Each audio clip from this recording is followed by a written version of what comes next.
toit hein, du football africain.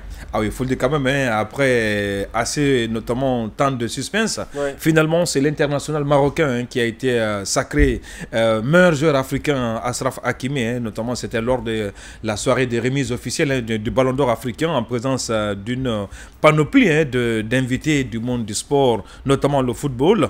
Donc il a pu dépasser largement également Mohamed Salah, l'Égyptien qui concurrençait, et également le troisième qui était Osimhen, le Nigérian. Alors il faut dire quand même que Achraf Hakimi, hein, sa distinction ne souffre d'aucune contestation parce que tout simplement, voilà, il a dominé toute la saison avec le club parisien parce qu'il a remporté presque tous les trophées, tous les trophées majeurs, notamment la Ligue des Champions, champion de France, Coupe de France, trophée des champions. Donc quand même, aujourd'hui, il était parti pour une consécration assurée. Alors il faut dire quand même que du côté palmarès personnel, Achraf Hakimi, hein, sur la saison prise en compte par la CAF en ce qui concerne également la distinction du Ballon d'Or. Donc le Marocain a inscrit en tout 11 buts et délivré 13 passes décisives. Il a aussi remporté le trophée Marc-Viviane Foé, ça c'est un titre individuel, voilà, qui est décerné chaque année par RFI pour les joueurs africains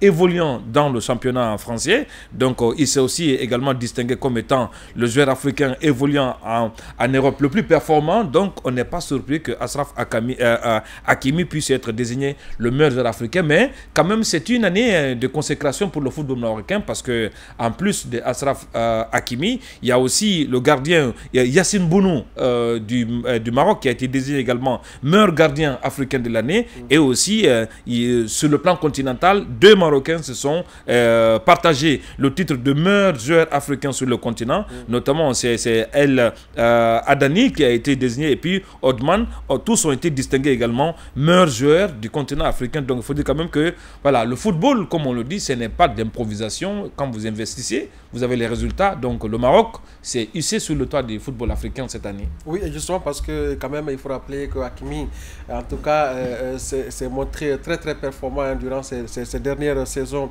dans son club et aussi dans son équipe nationale, donc le Maroc. Donc le Maroc d'ailleurs qui doit accueillir la prochaine Coupe d'Afrique des Nations de football. Alors ceci d'une compétition à une autre, cette fois-ci, c'est la compétition donc pour la beauté donc mondiale Miss Univers 2025, 74e édition.